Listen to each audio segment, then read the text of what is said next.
or anything like that. So that's not the point of that whole lighting or what they're saying there. So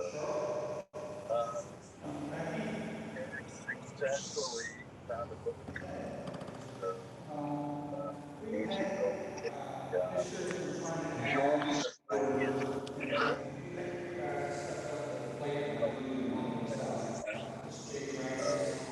like just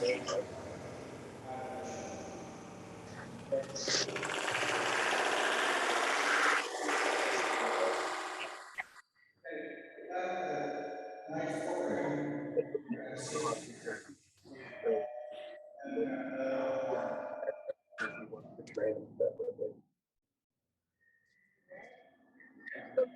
Anyway, so that's a plus. Nancy did a really nice job. What that mean? Go through how I deal with my catkins and beeswax and beeswax Established. So basically, what I do is my beeswax now with water situation. For me, it is explaining the way that I found trying a lot of that year. I will say that a salt wax melter works very nice just to keep your beeswax down and get on the wall. But if you're going to do other things with it, you probably should also melt it down again in a water bath to get all the any particles that type stuff out of the space to make areas. A little bit of money in the particles of the chemical will make it very stiff, so there won't burn around at all. Hey, we're going to start out talking about what I do is just some container to put your water in and your beeswax. And so you always want to use stainless steel as you can get it. The next best thing would be like the old enameled canning pots. Does pretty well. You don't want to use aluminum, copper, iron, or any of those metals like that, because actually the oxidation on those will actually change the color of your wax. So stainless steel is going to be your first choice. And anymore, most of your cooking pots are stainless steel. Best thing to do is just go to the garage sale and buy one for a few dollars, because this pot you're going to be doing wax in, you just dedicate that for your wax pot. You can clean them up real nice, but you don't want to have to use them again. Okay, we're going to talk about what I do. It's like this pot, I put about 3 inches of water in there to start with. And then your cappings, you just dump in there.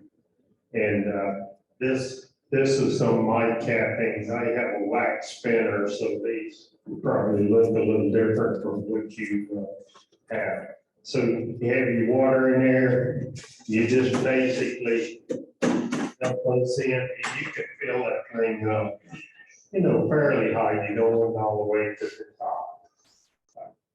And usually what I do for a heat source is just use a hot plate.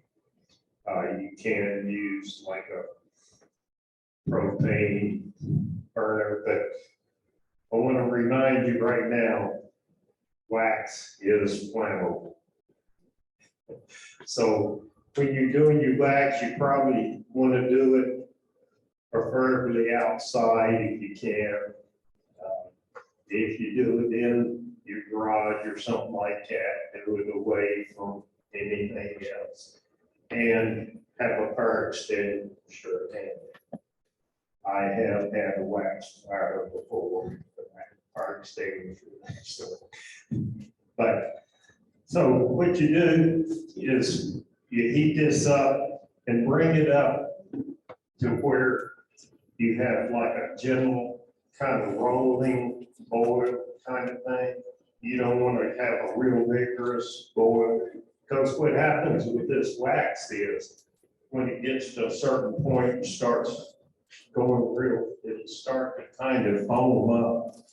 And that foam, if it gets a real vigorous boil and stuff, that foam will just come up, come out over there. So you want it just to just a gentle roll, and stay there with it the whole time. Don't move off. If you go to the bathroom before you start this, because the time you walk off and turn your head, that's when that thing. So what you do is just let that thing kind of gentle roll until the wax is all melted. And what I do for personally at that point, I have like a strainer or just a piece of spring wire or something and put that over another container. And I will just take that and work through that strainer. I like to do that because it catches a lot of big extra debris, so you don't have that all extra stuff, a whole lot of stuff on the bottom of that cake after it cools. You will have some, but not as much. So I just put it through the spring wire and one time. And then what you want to do is after you run it through that and strain it one time, is just let it sit there and cool. And what happens is wax is the lightest thing in there, and it'll come to the top. And your honey, propolis, different bee parts and debris and stuff like that will kind of settle down in and let it cool completely. And then it will just come off in a cake like that. This was some pretty old wax, darker wax and stuff like that. But you can see on the bottom, it has a lot of debris and stuff like that. You just take your hide tool and just kind of scrape a lot of that off the bottom of that. And, that gets rid of some of that. And so the next process we do is actually melt it down again, and this time we're going to do it as a double boiler type situation. You have a container with some water in it, and then another pot or container that goes right down in that water. But this time we put our wax in here, and melt that down again. And want it to get melted really good, get fairly hot, so that at this time we're going to filter it. One of the things we first started using, and I still like really well to use, is just take an old sweatshirt or the sweatshirt material, turn it with the fuzzy side up, and you can put it down in a strainer like this, or if you're putting it over a container, you can just put it over there, take a rubber band, put around it, hold it in place. And at that point, you can just strain it through that sweatshirt material. You can actually use for real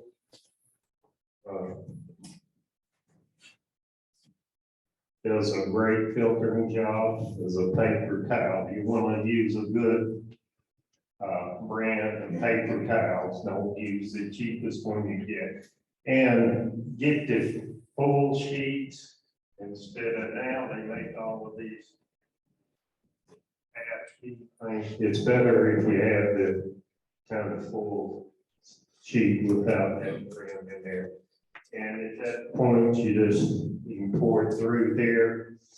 And you can do this a couple times if you're really going, especially if you're trying to get an entry for the fair or something like that, or you want to really make sure this is really nice, clean wax that you're gonna make candles out of or something like that. Another thing, I don't have any with me. I have some somewhere to find, but it's the material that they do for silk screen printing makes a very good wax strain.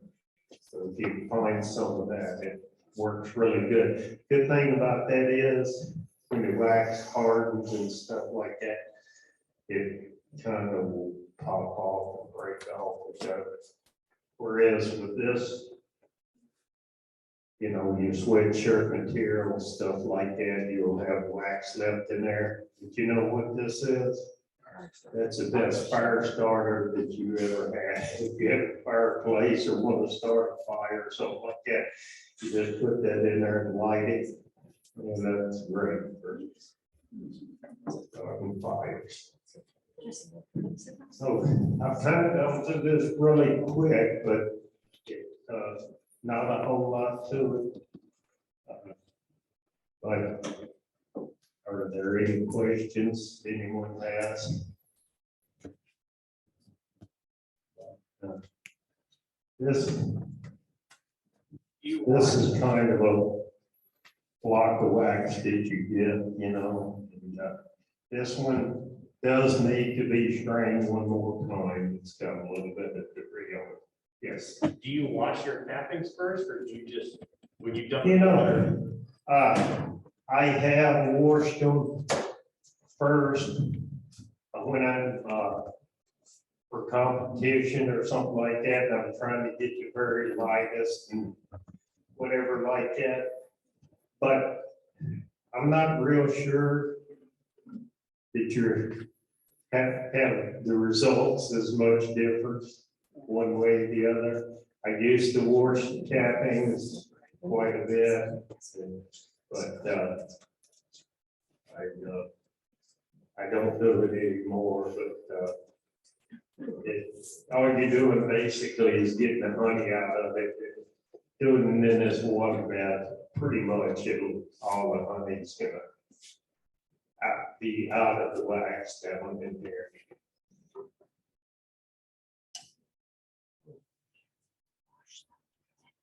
Okay, another thing, and then, you know, we do sell some wax at our markets and different stuff, so there's a lot of different kind of molds that you can use. This would be 1 ounce of beeswax in there. Same as this is great mold to use. These things are they pop right out really easy and nice and stuff like that. But these I've never had any problem with just popping out of there after you let it cool completely. This particular mold would be 1 pound of flop. Hey, so there's a question in the chat box. How much water did you put with the wax in the first step? I put about 3, depending on how big your pot is, but generally I put about 3 inches of water in, say in this pot right here. Would be about, there's no set amount of water, but what you want to do is have enough water. I was doing a lot more cappings. I mean, you know, in a bigger pot, I may have 4 inches, but that's 4 inches of water is generally plenty of water to have in there. All you do is want, so the wax is float to the top, and you know, your debris will go down in it, water, the honey and stuff. Yes, sir. So I found that, you know, run your melted wax through that strainer and then have that drip into a paint strainer. That paint strainer is not going to let anything through, and you end up with Just a block down in there. Yeah, I mean, it's a real fast process. Yeah. And then you've got just a little tiny piece of you know, basically a piece of paper, and there's hardly any waste.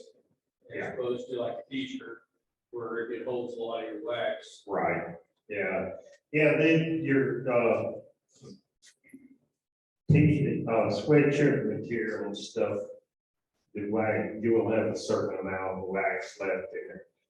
I have known people that will actually take those after they've done a bunch of them and stuff like that. Put them in a thing of water and put something in there to hold them kind of down. And they would melt that out and all the wax would come to the surface of that water. So they were still recovering that wax. But I find it that when such a great fire department that I just want to use it like that. Okay, if there's no other questions, we'll turn it back over to Ed.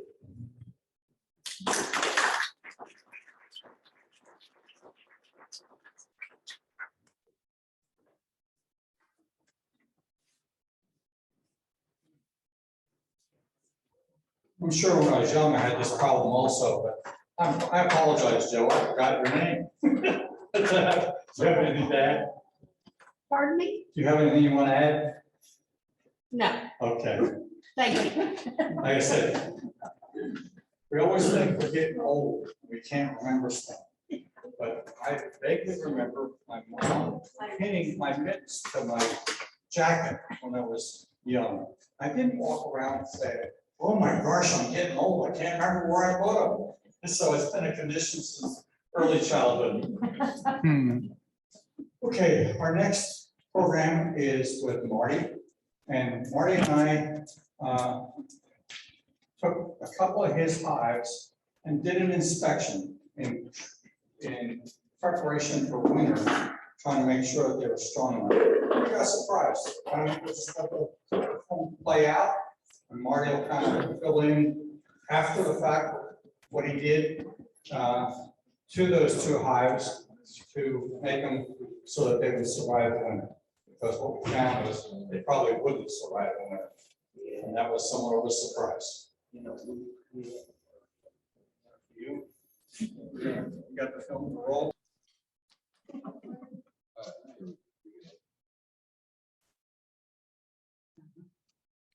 Okay, Marty, you're on. I'm on. Okay, thank you. I'm Marty Hansen. Been a beekeeper for a few years, like since 1960. So I mix it about, I don't know, let's see, 40, Over 50 years. over 50 years, let's say that. But I've actually been only keeping bees for about, because I've been in the Navy and everything else. So I didn't have bees for a while. So probably close to 40 years roughly I've had bees. I've worked with beekeepers and different people. I've worked with some big commercial beekeepers when I was in the Navy. I worked with a guy that had around 3,000 hives, and we hauled bees up and down the state and on weekends and stuff like that, and extracted barrels of honey. So anyway, up and down the state of Florida. But anyway, we're going to talk about going through a hive before winter, checking it out, make sure everything's okay. I've got two hives sitting here right in front of my house, and these are both hives I picked up as swarms earlier this year. The one on the closest to us is probably May or June, and the other one was later June. So, and I've got three more swarms, two more trap outs and a swarm I'm going to be picking up probably this weekend. It's an awful late to be doing that, but the trap outs have been going for 2 months, and one of them's working, the other one I'm not sure yet right now. Last time I looked, it hadn't been, but whether it does it or not, I'm going to just bring it home and seal off the hole in the tree, and probably either stick another queen in it or merge it with something else. I got some swarms up here on the field that I got one or two of them that are a little light. I might merge it with them, depending what what's happening. The one on the tree that I'm gonna be taking out does not have, well, last I looked about 3 weeks ago, it did not have a queen in it. The queen was still in the tree, and there were some laying workers out in the outer box. So I'm gonna do a cleanup on that one, but that might be a good one to, since it is full of honey and full of bees, since they can't go back into the tree, you know. So I'm thinking that maybe that'll be a good one to merge with somebody else. So anyway, I guess I'll get started and we'll go through this. So basically what we're going to do out there is take it down, take it out.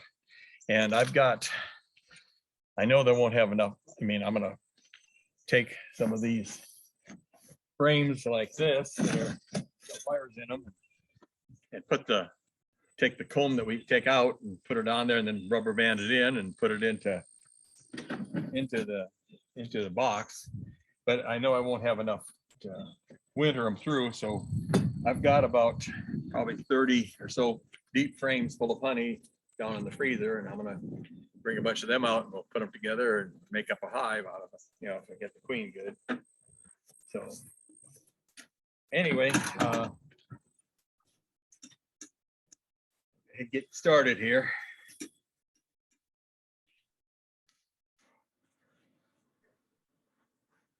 I use for my smoker, I use burlap or cardboard. I've got a niece that's can give me all the burlap I need, so I've got trash bags full of burlap saved up.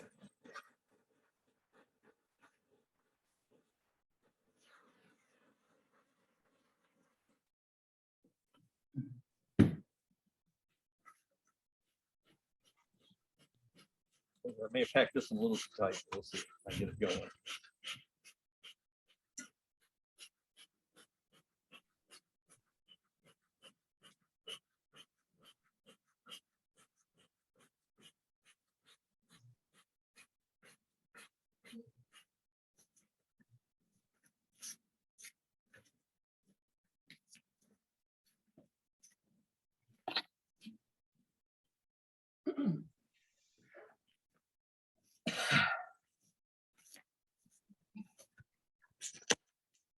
I've got about I've got 11 hives operating right now. A couple of them I may have to merge.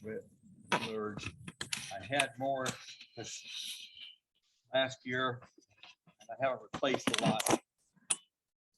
I did a bunch of splits and stuff, but I really need to get serious about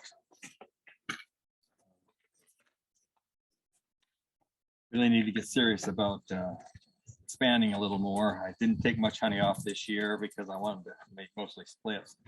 My gloves have got a rip in it. That ain't good. These are old gloves. A little stiff too, but we'll get them on. I'll have to replace them now too. So I see that, but that's not a big deal.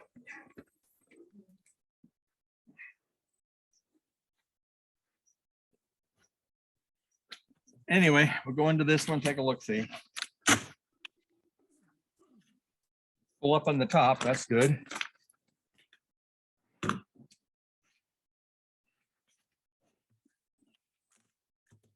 So heavy it is. Oh, it's full. It's a good one. It should be in good shape for the winter.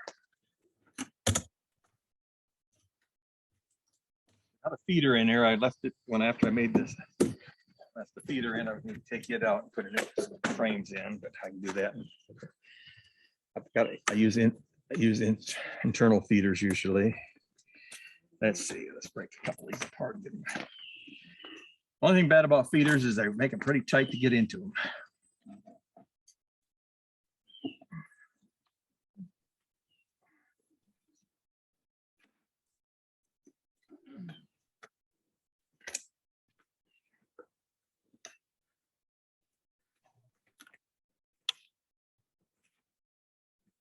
Come on, you. Separate. There we go. They're full. It's real good.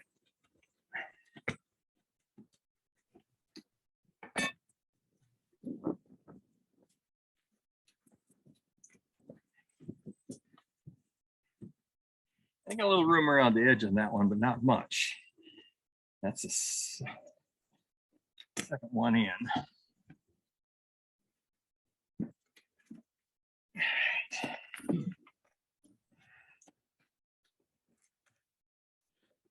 And we got this one's not full yet. That's good.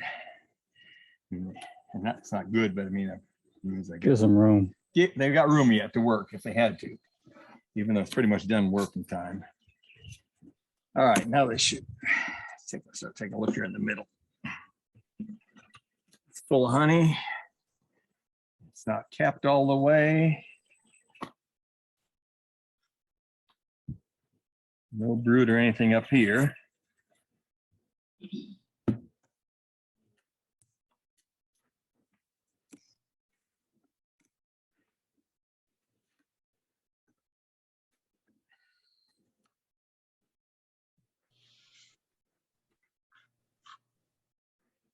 Full of honey on that side. Sealed on that side. That's got a little bit of fur comb down in there. This one here is sealed all the way, it looks like. Just about full. Oh, it's got a little open there. Just honey again, though. It's not, no brood up here. Mainly looking for brood up on top. I'm going to take this top one off and then we'll go down into the bees themselves.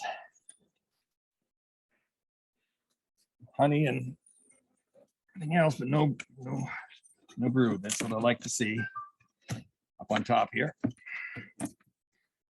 Same with that one. Same with that one. I think we're looking at. And here's going to be hard to get out. There we go. Damn, that's good.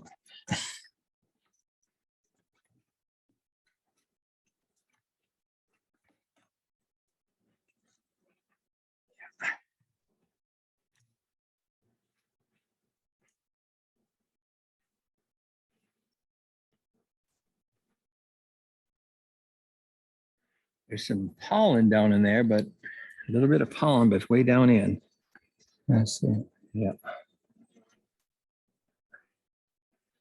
Now, I wasn't looking for the queen. I usually don't look for the queen too much. If they've got eggs, I'll be fine. If I don't find eggs, then I'll start looking real seriously. But I'm not a person that likes to look for,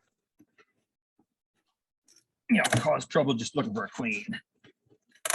Oh, when you have really strong hives, it's hard to find queens. Oh yeah, real hard. I know when I've been out inspecting weak hives, it's easy to find queens, but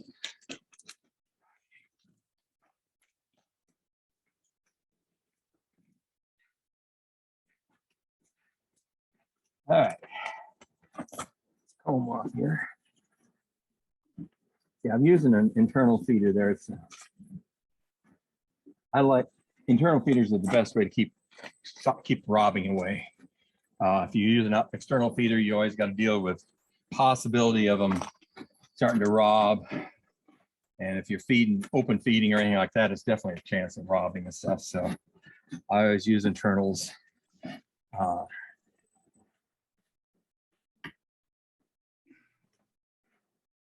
Those kind there sometimes. I've got some top feeders and some regular full top feeders that I use sometimes, but this is the most common one I use. I like the top feeders a little better, but they're a lot more expensive. So.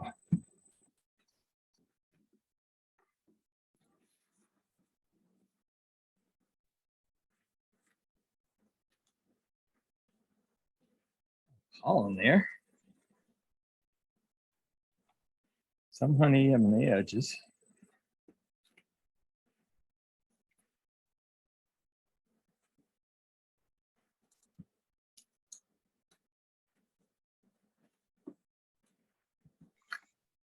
I build these frames like this for most of my bees.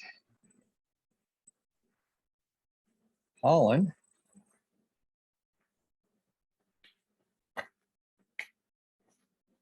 There's pollen down in there too. But Yeah, I see it. don't see any eggs yet.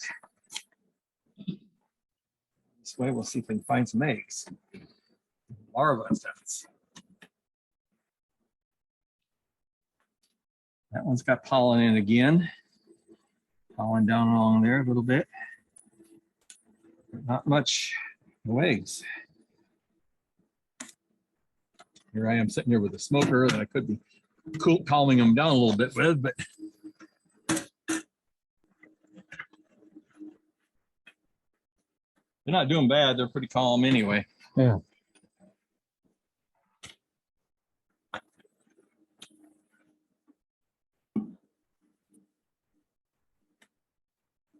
Again, no eggs, which is interesting. Pretty good bee population.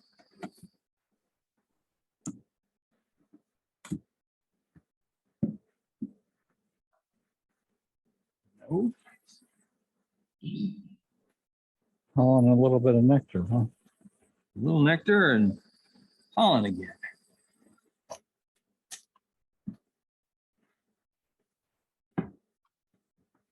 Where in the heck is the queen at? Where's she laying? We don't have a queen in here anymore.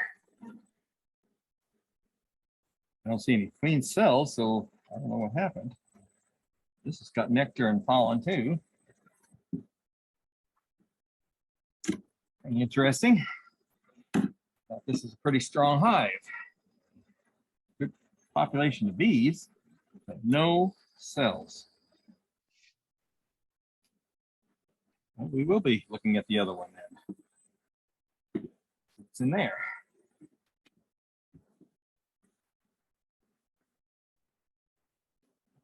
Fully drawn out there.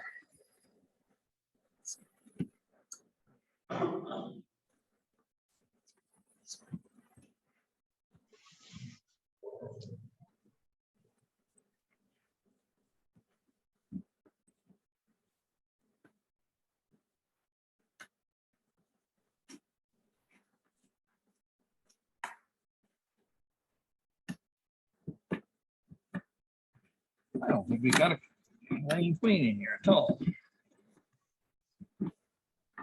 It's got lots of bees.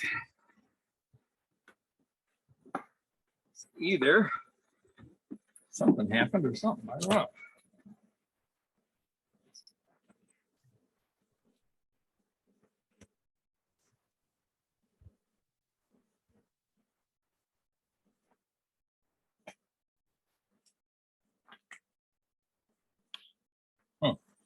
That is very interesting.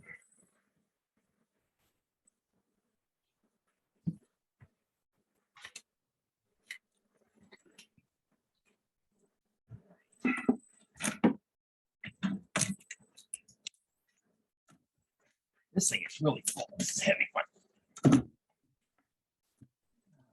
Killed a few.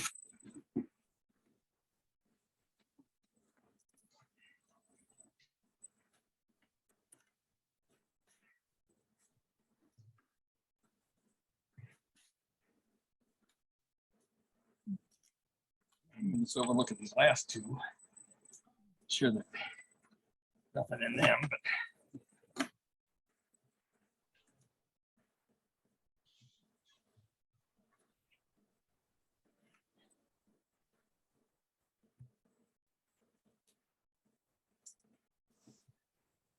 again, just honey and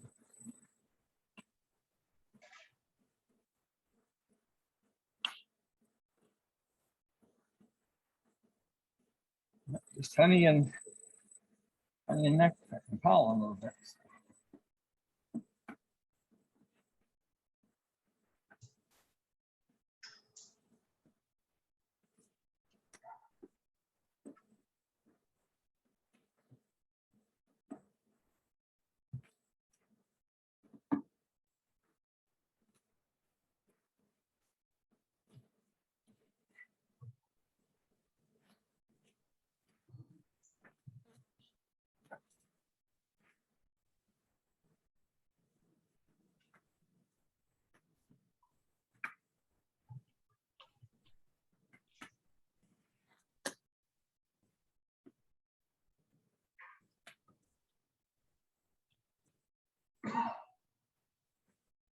'cause with that feeder in there, that's hard to get them in there. Especially with all the propolis. Okay, what I'm gonna do, I'm gonna open up the other one and take a look at it now. I'm really curious what happened here.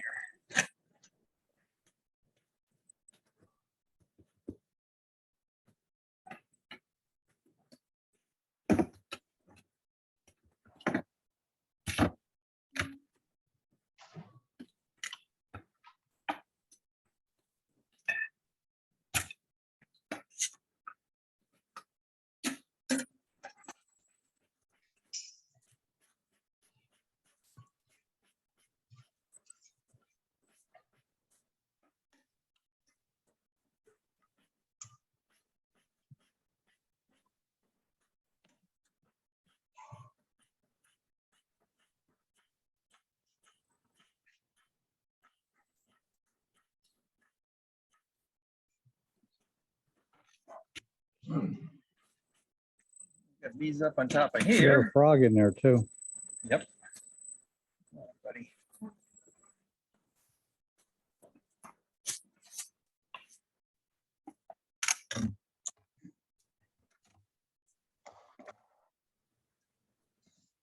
Good, looks like a pretty good population.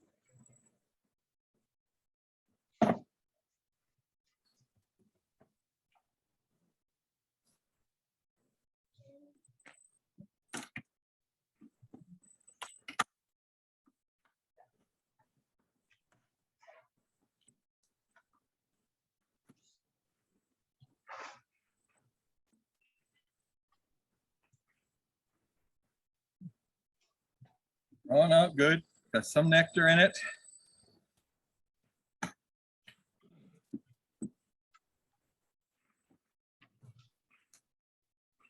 Oh,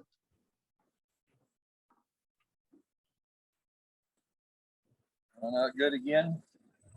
A little bit of nectar on that side.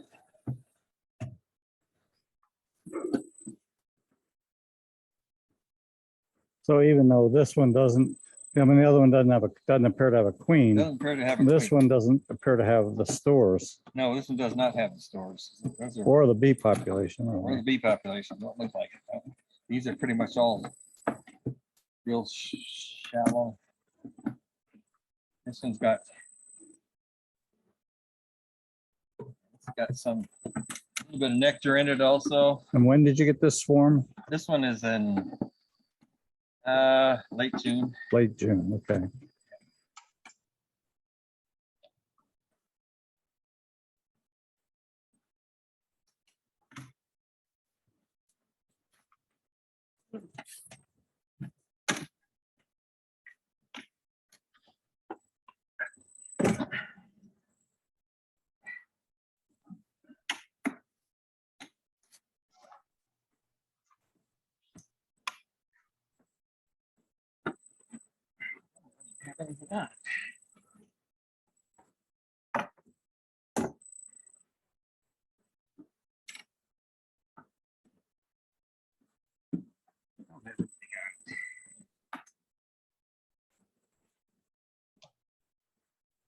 This is that honey. Some drawn out. When I get a swarm, I usually feed them for a while. Then like I said, that's why the feeder's down at the bottom on this one. We've got some cat brood here, a little bit. On that side, a little, real spotty. Hoping that this is.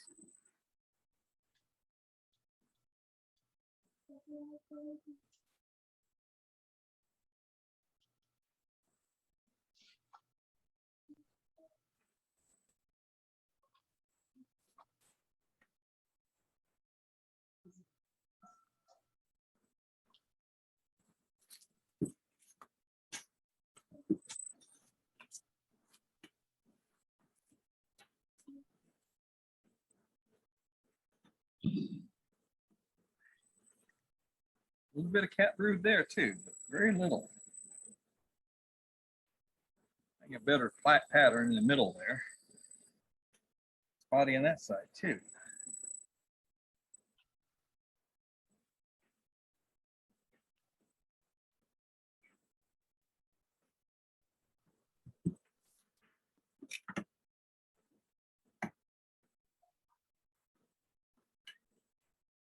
This is not real impressive at all.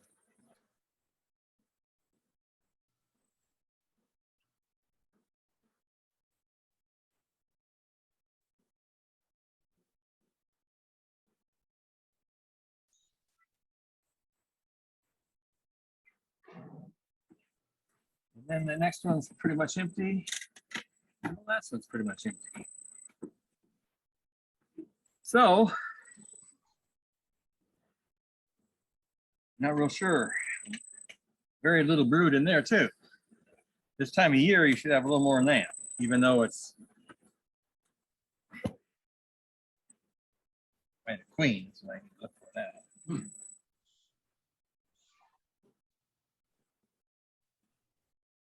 I got larvae in this one. A little bit of larva.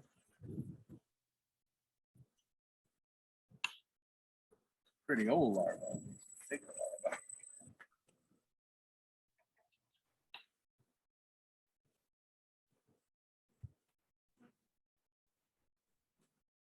Well, I would say this one's also a candidate for merging with another one. So probably would like to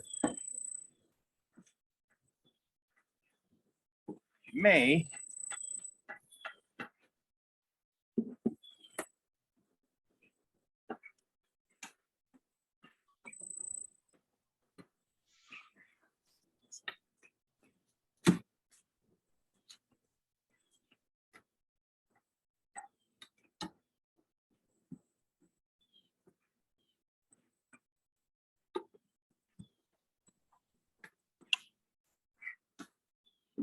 take that one out first. Looks like our feeder's empty, is it? Yeah, I think I haven't been feeding because I figured they were in pretty good shape. I'm gonna take these ones that had some comb on them, put a couple in here.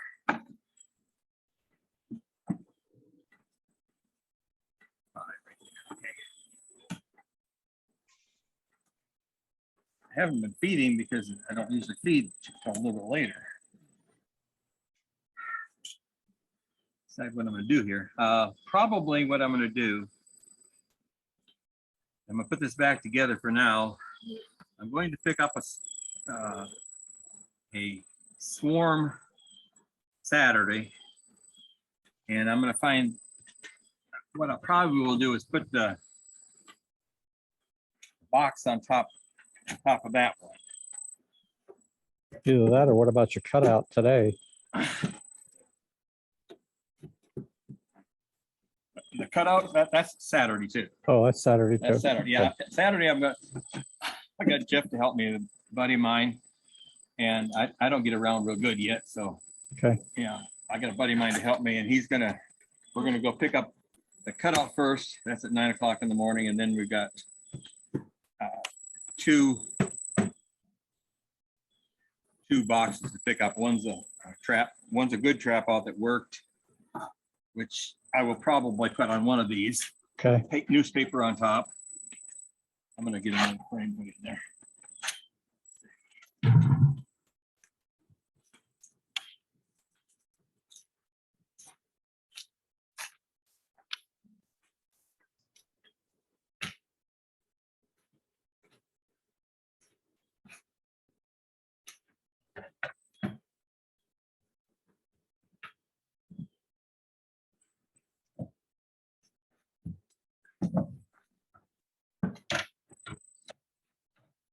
Notice you look around here, there's plastic. I got a bunch of plastic stuff. Yeah. I bought a bunch of plastic covers, tops and bottoms, and inner covers stuff. Okay. And I found that with the plastic, it's kind of opaque. So.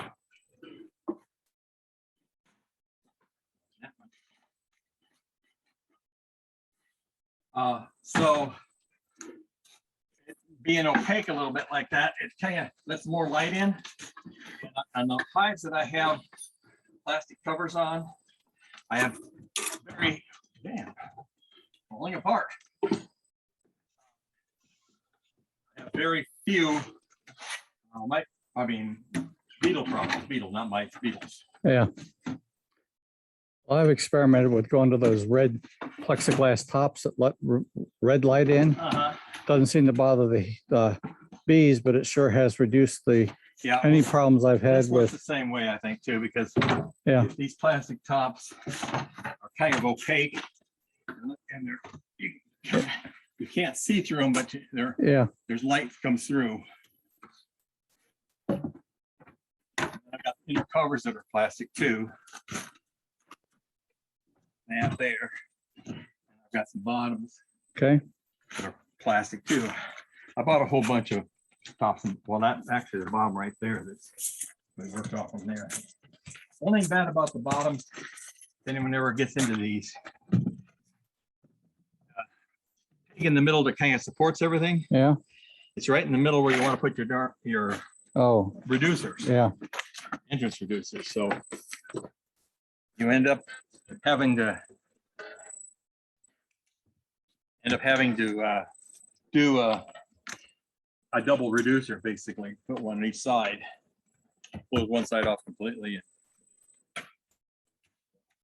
Anyway, that was not exactly what I expected today, but Welcome to beekeeping. yes, exactly. Yeah, I'll be out.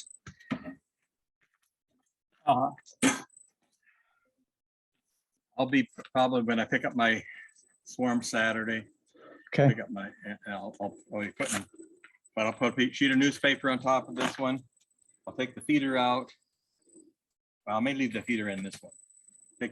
Anyway, put the newspaper on and put a box that I bring from elsewhere on top of this one. So it hopefully got a good queen in it, and hopefully she'll go down in there. And if I have to, I'll find the queen and capture her and move her down and set her in there. Okay. Because I always carry these with me when I'm out in the field. I always have a couple of them with me, just in case. So. Well, thank you, Marty. Yep.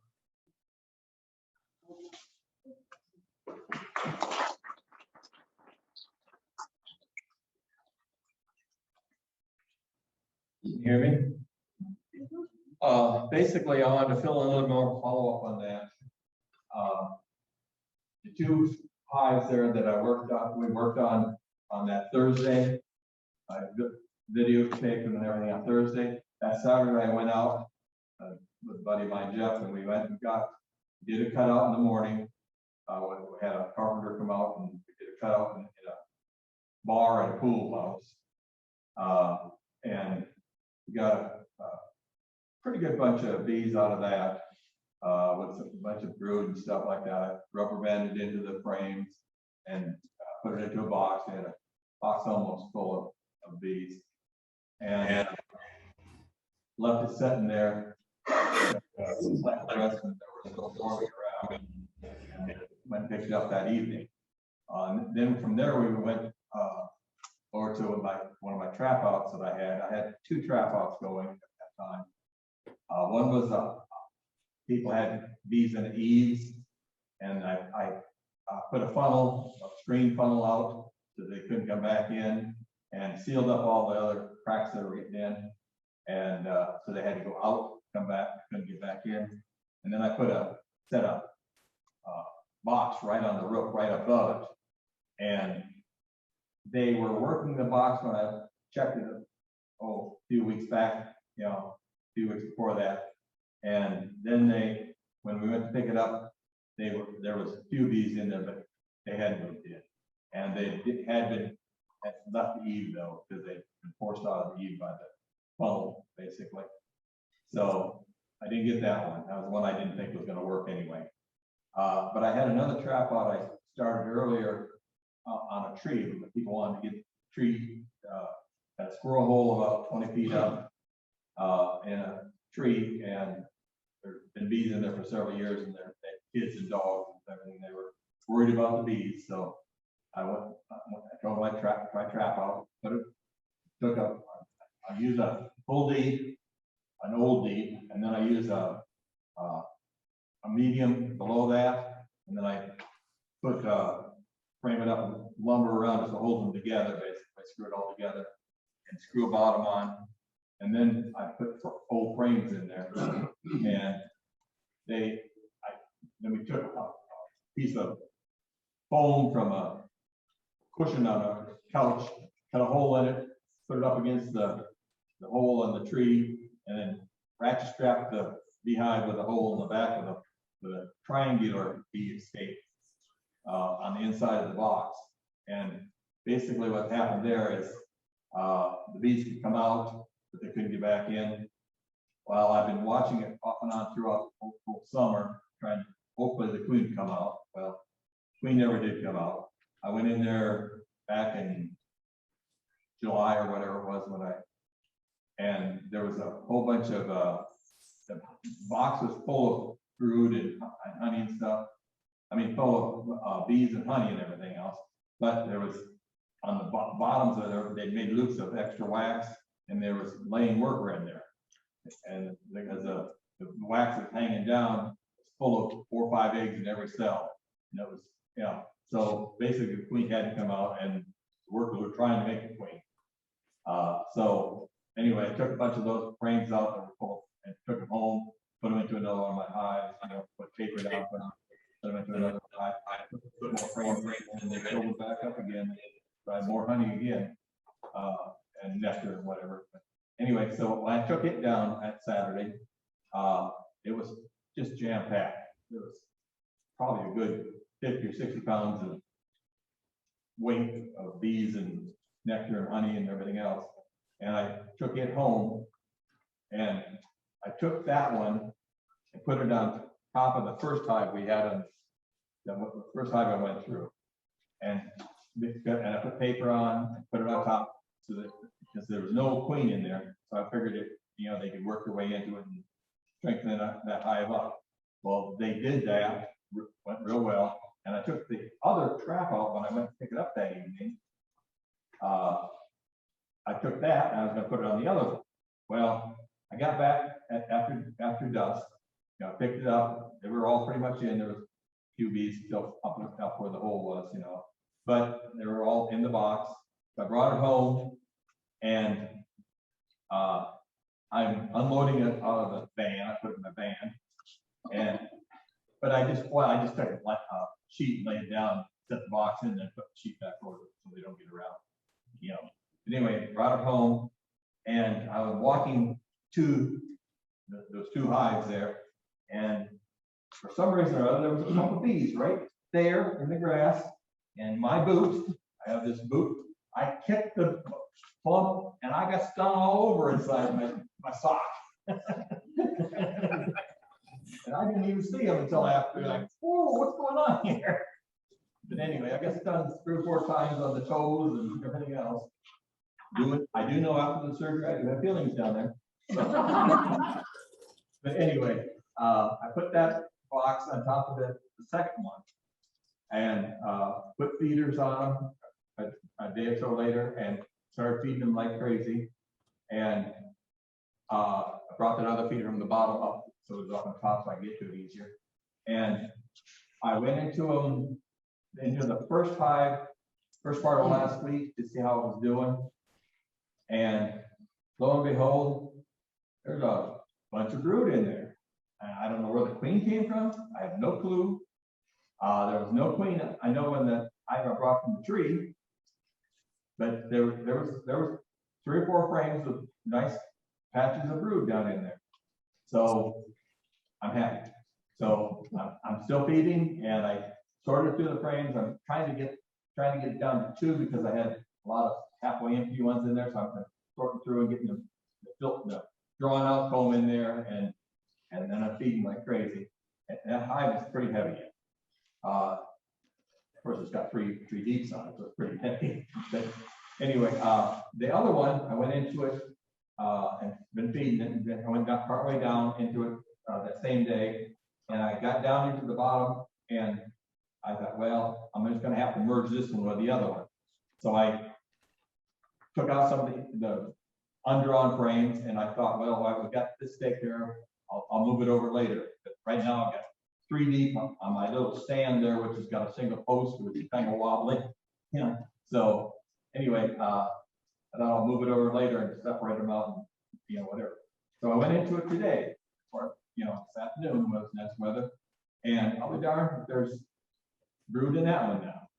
Where they came from, I don't know, but there's 3 or 4 frames of brood in there, and they're good patches of brood, and so I sugared them up again, and we're doing the 2-to-1 sugar, and trying to get them going, and I'm gonna keep working with them, keep playing with them. So, you guys have any questions? You're welcome. Yeah, Mike. Did you have mics in there? I treated for mics earlier, but I had personally, I don't know, my mic on those calls right now. What did you treat with, Marty? Formic Pro, Say again. Formic Pro. You know what? I wonder if that didn't affect your queen shutting down for a little bit. Maybe that was. That maybe, I don't know. I don't know. Yeah. I've been doing this for years, and I still don't know what to do. Have any questions? So any questions came on the line, right? Where do you get the red plastic box? Well, that's your question, Ed. You're the one that found the red. I have the white plastic tops, and they are fake, and they seem to work. They're really good. The beetles are less beetles in those hives, but the problem with them is they warp, and they twist a little bit. They're hard to get out sometimes. The bottoms have that little peg in the middle where you can't get through. Plus, they also warp. So I've got bottoms, inner covers, and tops. I bought a bunch of them from a guy in Arkansas, and I'm using them, and they seem to work, but there's a couple of the tops now I can't even get on the block. Plastic warped in. Good Ed, he'll tell you all about red. Several years ago, finding projects, and I will bring in the information on. They were fairly expensive. They were like $65. But I wanted to see if it would work, and I've since tried some other things to keep the beetles out of the hive. And they were like more like $10 a piece to keep them out. But they seem to work okay. But anyway, so yeah, bees don't see red color, and so the red light did seem to chase. If I put the red top on, the small hive beetles would scatter, and the bees just kept acting normal like they were in the dark. So, but like I said, it cost us thing at the time. It was good for an experiment to see if it really worked, but it was not something that I would do for a lot of homes. Okay, we have a couple of There's door a prizes. couple Zoom questions. Pardon? Levi wants to know what you had in your pocket. I don't know what that means. Twin clip. Oh, a twin. I have twin clips in my pocket in case I run into a queen. If I'm working through a hive, I always kept a couple twin clips in my pocket. That way, if I find a queen, I'll flip her so she don't get hurt or whatever. And then later on, I'll release her or move her or whatever I want to do. And there's a couple more. If the queen instantly disappeared, how long until the hive atrophies? And how long do the other bees live and thrive with 0 eggs or larvae with all that honey on the first hive? Marty seemed to be caught off guard. I definitely would have thought it would be good for winter with all that activity. And then the next is with when someone with all those years' experience gets befuddled, it makes me feel better. My niece regularly befuddled me. That was Sean online. So did you want to answer, like, if queen disappears, how long the hive? Well, yes, I am befuddled a lot on these things. But anyway, if the queen got passed, disappears, passes away, dies, leaves, whatever, you've got the cycle for the time for the bees to hatch out and everything else, and your bees will live, and then especially now later on in the fall, they'll live a little longer because they're, you know, there's not a lot of foraging going on, and they're not wearing themselves out. But I don't really know.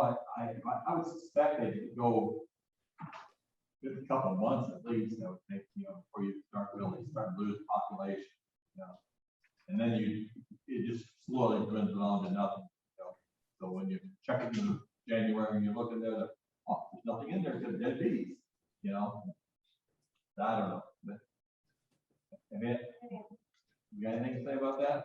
Well, whenever I lose a queen, I try to replace it as soon as I can. I mean, if it's more than a couple of weeks, you know, you look at a normal brood break, and you can go 2 to 3 weeks on a normal brood break. You let it go much longer than that. You don't have much hope for that hive unless you can add other brood or queen to the hive. So I try not to, and in this particular case, you had access to, you know, queens and other things that normally we wouldn't have.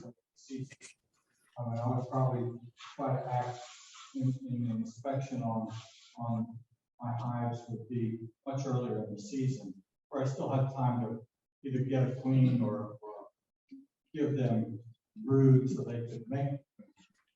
That would be much earlier in the season. This is also late. You have more resources than a lot of us. Okay, more other questions? There were no more online. Okay. 2 door prizes.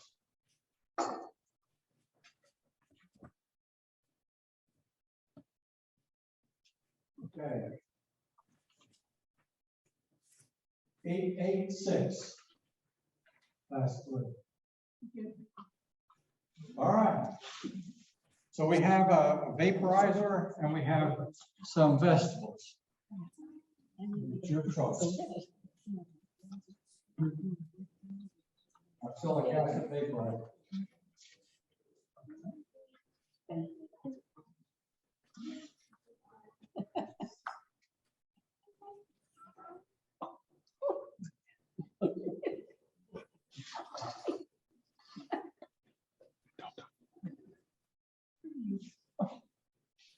Eight two.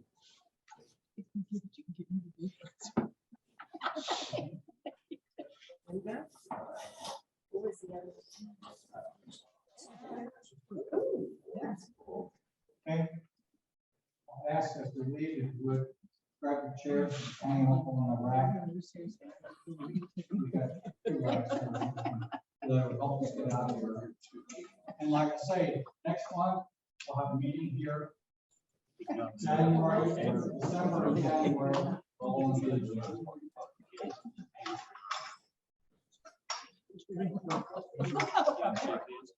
the